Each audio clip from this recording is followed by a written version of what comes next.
Hello everyone, welcome back to my channel, and today I'm going to be doing a book review on From Blood and Ash. So, I read this in one day. It's about 600 pages. Couldn't put it down, and of course, as soon as I finished reading it, I needed the second one, so I ordered it off Amazon, so I should be getting that one in the mail in a few days. So that's exciting. So anyway, let's get to it. So if you haven't read this book, then stop watching because there's going to be spoilers, but I definitely recommend you go read this. I think I rated it 4.6 or something on Goodreads.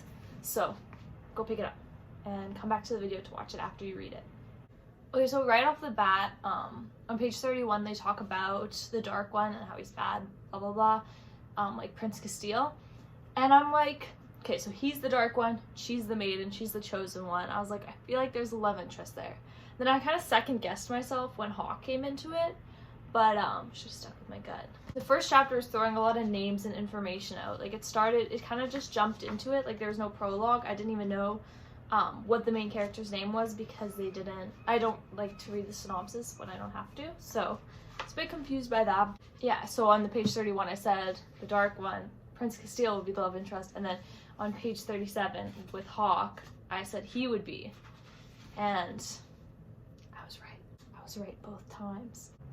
Page 43, when she's at the, what's it called? The red, let's see.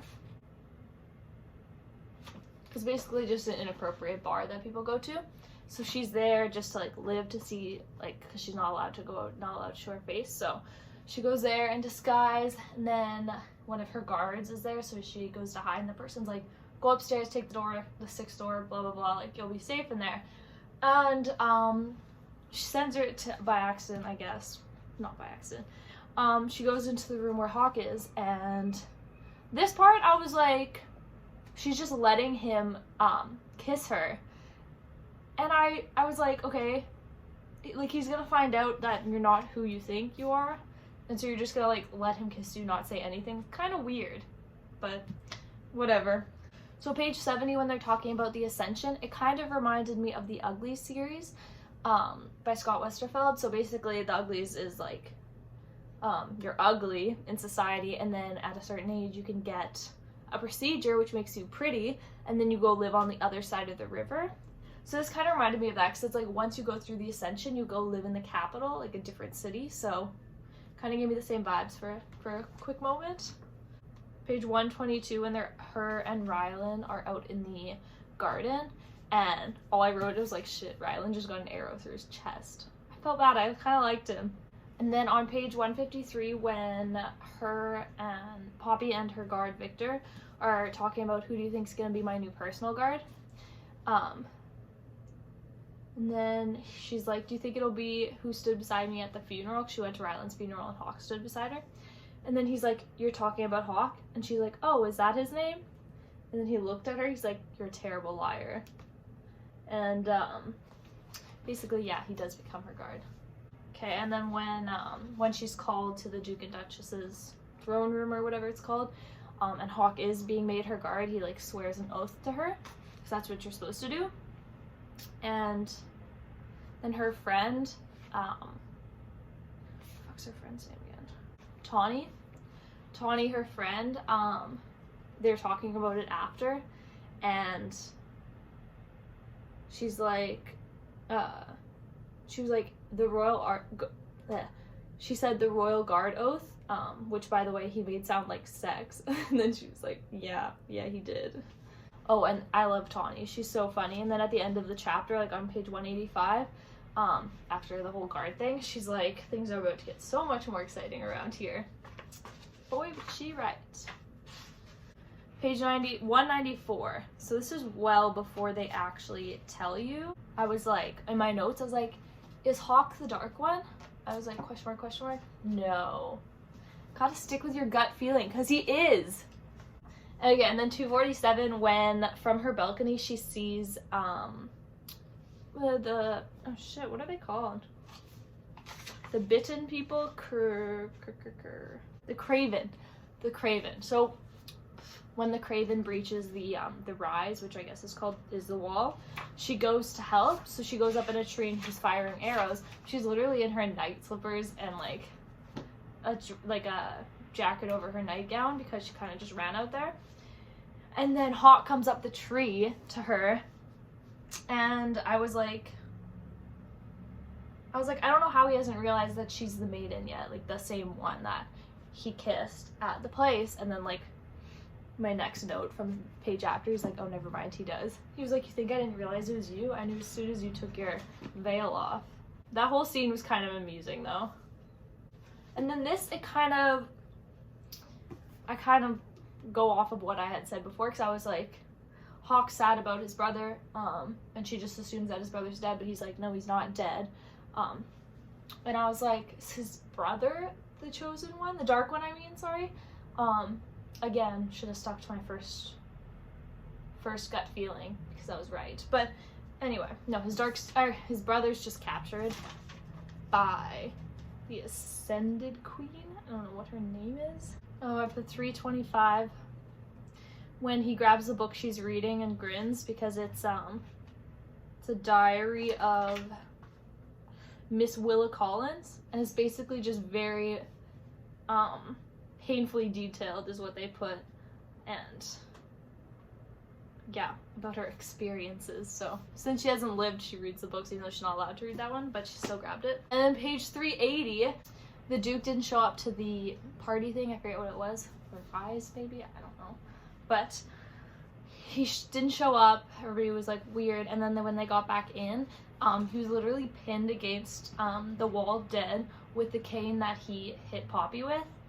And I put in my notes, I was like, interesting, Hawk finds out about the Duke hurting her and now he's dead. Detective skills. I put sus. Suspicious. It's 397. Oh, 397. When Victor dies? That's so sad. But then after that, when Lord Mazine, the one that was really creepy with her, groped her, she literally goes and slices his head off. And then the Duchess is like staring at her like, what the fuck? And then my notes, I can't put my finger on it, but Hawk always seems to be missing when the castle gets attacked. And the book is called From Blood and Ash, so my best guess is she'll find out facts about the Ascension and everything and switch to the rebel side, which is the side Hawk's on, question mark. Pretty accurate. Just over half through the book. Oh, and then 498, when they're moving her to, I don't remember where, but it was all bullshit anyway. But they're moving her, Hawk and a few of the people he trusts, and Phillips, like some people that are actually ascended or on that side. Phillips comes to her door and he's like, come on, like we have to go, like Kieran's not normal, Hawk's not normal, like there's no way, like something's going on here. And she's like, no, I trust Hawk, because she just slept with him. She was like, and now she can't be the maiden or something, so you have to be a virgin or something like that. So she ruined her chances there. And yeah, I was like, I agree. When Phillips comes to the door and says something wrong, I was like, yeah, for sure. And then Kieran is a wolven, which she thought were extinct, and Hawk is. And I was like, oh my gosh, I knew something was weird. Something was happening there. So they basically kill all the guards, Hawk and Kieran. Yeah, Kieran, and then they like kidnap her. Oh, and I put like page 540-ish, that area when Hawk's like, she's in the prison, and Hawk's telling her the history of what's actually true, about like how the Ascended take every third child to be worshipped by the god or taught the god's ways, but then they're never seen again because they're blood dry. Basically, the Ascended are like vampires, I guess. Oh, when she's getting moved by, oh god, one of the guys' names start with a D, and then let me just look. So Delano and Niall come to move her from the cell to like a room, I guess, because she had been hurt and he healed her. And then Jericho, the one that killed Rylan and that she like cut into him a little bit, and then she cut him again another time. He was like, came to kill her. He was like out for her blood, and he had like 6 people behind, and then so they're kind of outnumbered, and then she gets like really hurt, like dead hurt basically, like a knife through the chest, like sliced open, like it's insane. I was like, there's no way she's surviving this. And then I guess, of course, the wolven blood has healing properties. So he gives her his blood, like Hawk comes. He gives her his blood, and as he's giving her his blood, she's kind of like fading out, right? And Kieran says, Castile, like he starts to say something, he's like, just stop talking, and I was like, I knew it. I knew it was Castile. And then basically the blood does some shit to her, and she kind of gets really aggressive in the sexual sense towards him, but then that goes away, because it's like, I guess it was his blood inside her that did something. But basically once that, like, that's out of the way, and she feels back to normal, she's like, you basically killed everyone I love, blah blah blah, and they're in his bed chambers, and then she like goes to the edge of the bed and she sees that there's a knife on the ground. So she picks it up and she stabs him. She literally stabs him through the heart, and she starts crying. She's like, oh my god, I just did that. And then she ran away. Literally not even 5 minutes later from that scene, they were having sex, and I was like, so I guess stabbing him didn't do anything. Apparently you need to like cut off the headers. I don't know what he said exactly, but oh, and just before they have sex, he bites her neck, and they go to dinner, and basically all the people that attacked her are like strung up on the wall of the cafeteria type thing, and she's like, how's anybody eating like this? And the one guy, Jericho, the big, like the main one, was still alive. She was like, this is really disturbing.